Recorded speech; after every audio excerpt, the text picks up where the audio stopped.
magic makers, and welcome back to the Metaphysical Apothecary. We are your hosts, Megan and Shannon. We are also known as the Scorpio Sisters, and we are here to explore the mysterious, magical, and the arcane. The people participating in the ceremonies and engaging in the bat mitzvah or bar mitzvahs, the quinceañeras, the weddings, those people, and the initiation itself it's a liminal space for the observers. And it's also a liminal space for the person going through it because they're transitioning from one point to another. I had been with my now wife for 7 years when we got engaged. It was 2 years later that we got married, both times because it was a transition from one state of being to another. Even though I'd been living with this person for a significant amount of time and nothing changed except for what we called each other, the energy was different when we got home. Mm-hmm. Nothing was different. Nothing else was different. We had the same furniture. Our cat still screamed at us for his food and got angry because we were gone too long. But something had changed. So liminal spaces are also excellent for transformation of some kind. You gather up all that energy, whether it's physical energy, whether it's spiritual energy, like we've been talking about. You can also use that energy as a point of transformation where you can take yourself from one state to the next level. You can set up a beautiful altar space between two trees. Standing stones are good. A coastline or the edge of running water. A bridge over a running river or stream or creek. Yeah, that would be really good because it's a literal bridge. Mm-hmm. Under a table. Oh my goodness. Under a table brings me back. How many little kids do you know? Every child that I've ever encountered hangs out under the bed, under the table, under furniture. Okay, so one of the classes I took for high school and as a senior was supposed to be modern novels, where we would read a novel off of the bestsellers list. I was upset that we were going to be watching a movie of a book we had not read. So I grabbed a very large, popular book. I got to class and my teacher started the movie. I crawled underneath the desk and took out my flashlight and started reading. I mean, talk about initiating yourself into your authentic truth and standing your ground and setting those boundaries in a liminal space. Mm-hmm. You used that to set a boundary, and you also used it as a safe space. Yep.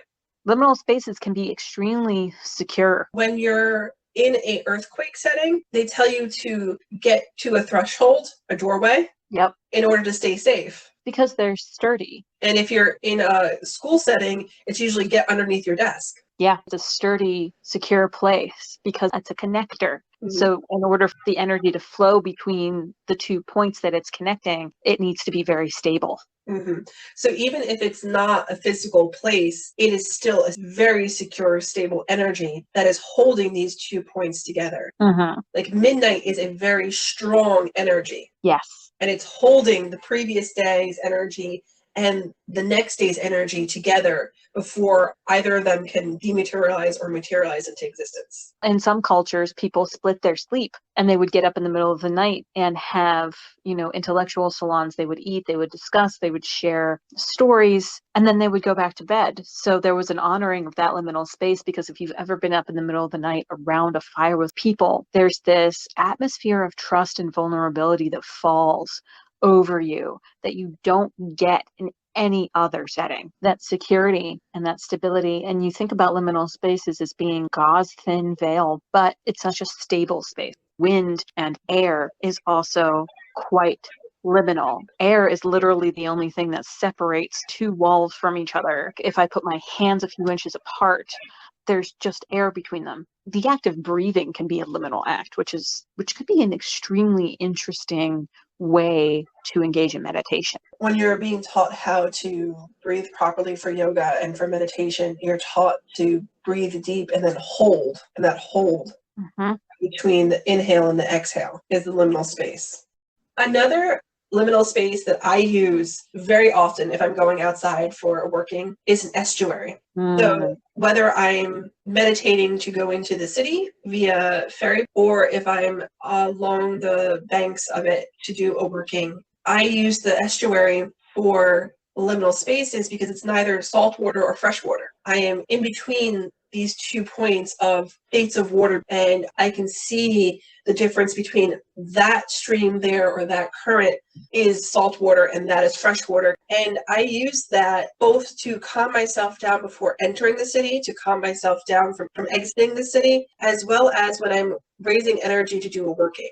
It's my preferred setting to be in that particular liminal space between 2 states of water. Exactly. And water in and of itself is actually a liminal space. So you've got these 2 states of water that have met each other within the estuary, but then water itself, it always connects 2 points when it occurs in a natural setting, right? Mm-hmm. You got 2 sides of a lake, 2 sides of an ocean. I referenced earlier the mouth of the river and the origin of the river. Yes, you've also got coastlines. Coastlines are amazing liminal spaces. I am convinced that this is why so many people love the beach.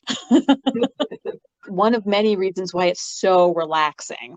The question that actually inspired the subject for this podcast was I had a friend ask me, what is the meaning of the space between a flash of lightning and the resulting clap of thunder? She said to me, I always feel as though I need to pause and listen, and I feel like I should take action or do something between those 2 events, and I'm never sure what it is. And I looked at her and I said, that's a liminal space. And she wasn't sure what that was, so I explained it to her. Between that flash of lightning and the resulting clap of thunder, we have this pause where we know something happened and then something else is coming. It's a really powerful space in which to just take a few moments and just take a few deep breaths and recenter yourself. Imagine yourself between those 2 events and bring yourself into focus, especially if you are performing any kind of weather magic or any kind of magic at all during the storm.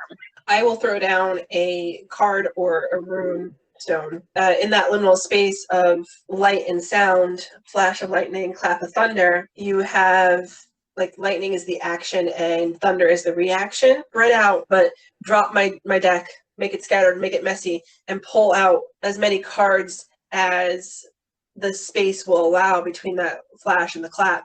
And then I will have a reading for this is an action that's happening and this is how I'm reacting and this is how I can fix it. Mm-hmm. Or this is how I can deal with it, or this is how I can reinterpret or have a new perspective on what's happening and what I'm doing. Mm-hmm. So it's just a way for me to divine what's going on, what am I doing, and how am I reacting to what I'm doing. Yeah. So that brings us to the idea of divination and workings in liminal spaces. Because especially divination, since we're at the nexus point of so many crossing tangible and intangible spaces, the divination is going to have freer access to a lot more influences. The rest of the storm is used for being in that liminal space as often as I possibly can with the flash of lightning, the clap of thunder, and interpreting what the reading has shown to me, what the liminal space needs me to know. I'm setting up crystals to charge or building sigils, again, to charge and set boundaries. Mm-hmm. Yeah, the liminal space is also a fantastic space to set up if you can put your permanent altar there, if you have a permanent altar, or you can do spell work in a liminal space. Go ahead and do it. I don't have a place to do that right now, but in my childhood home, we had one of those stairwells that went from the first floor to the second floor, and it went up about 14 steps, and then there was a nice big landing there, and then it turned and it went up a few more steps. And if I have that in my permanent home someday, the house that I buy, I want to set up at least a mini altar or some sort of vigil space there. I want a chair, I want a candle, I want to be able to hang out there. They're good places to do any kind of mandala or crystal grid as well because of the intensity of the energy that are in those spaces. And they're also good places to charge your things too. Your tools, yourself, as we've talked about, again, your crystals, your tarot cards. If you want something to be cleansed, put that intention into it. If you want it to be charged, put that intention into it. But I guarantee you, you come back a couple of hours later and it will be done.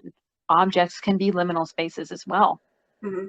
A lot of the things that we use in traditional magic represent the liminal. Keys are one of them. They mark thresholds, the and the moment between locked and unlocked. Candles can represent shadow versus light.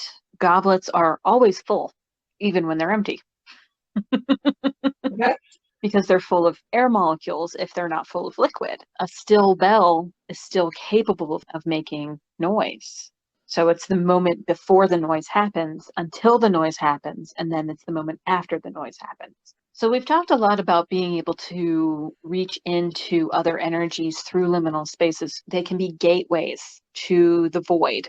And the void sounds really scary in this context. It's not meant to sound scary at all. The void is where we all come from. That's where the energy comes from to create the plane of existence that we're occupying right now. So really, when you're reaching into the void, you're reaching into endless possibility. The way you can do that using the liminal is to simply find a space between 2 points that resonates with you, whether that's an object, whether it's a physical space, whether it's a spiritual space. Find that space that resonates with you and simply build that picture in your mind. What does the void look like to you? What does that endless possibility look like to you? Use your intention to draw in the energy and the possibility out of the void that you need for whatever the working is, whether you're using chanting or sounds or whatever your favorite method of raising energy normally is.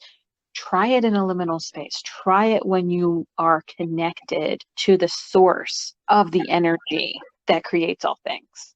Another something that you might try in a liminal space is using a spirit board. If you've never used a spirit board before, please research ways to use them safely, because they're essentially an open doorway. And in the liminal, you're opening not just the window, but the entire garage door. You're taking the whole side of your house off. So please understand how to use it. I'll never tell anyone not to use a spirit board, but just understand how to use it and then how to close things back down when you're ready. But they can be a really good way, especially if you're doing a paranormal investigation. I was about to say, paranormal investigations are liminal spaces. Yes, the investigation itself is a liminal space, and then you can do the investigation in a liminal space. Yep. Pendulum boards as well. It's using the pendulum. It's the moment between the swings or between the motion of the pendulum.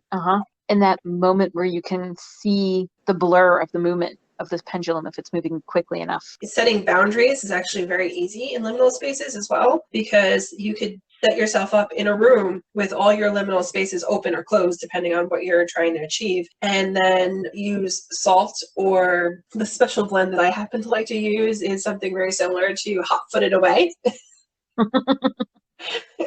Spice blend that you can lay down and sprinkle on the thresholds of all your liminal spaces, whether they're the windowsills or the doorways, the thresholds between the doorways, to make things set as a boundary. You're keeping things out that you don't want, and the things that keep trying to force their way in and ignoring the traditional boundary that you've already set. You have that hot-footed away, be like, okay, you've gone past my salt and that's not okay. You're going to feel heat now.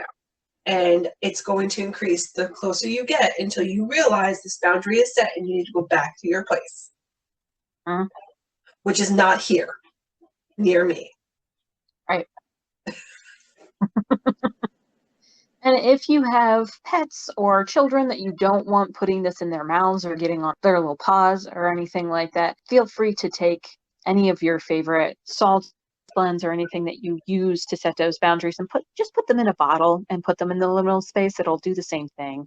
You can just draw it like it's a piece of chalk across the liminal space and leave it there. Or you can infuse that spice blend or the salt into a water bottle with water and spray it on the thresholds where the pets can't get to, the children can't get to. Yeah, across the top. Yep. No one ever looks up. So No. It's a great place to put everything. Yeah. Garlic, lemon, pepper, spice blend that you get at the grocery store is also really good for dressing your boundaries.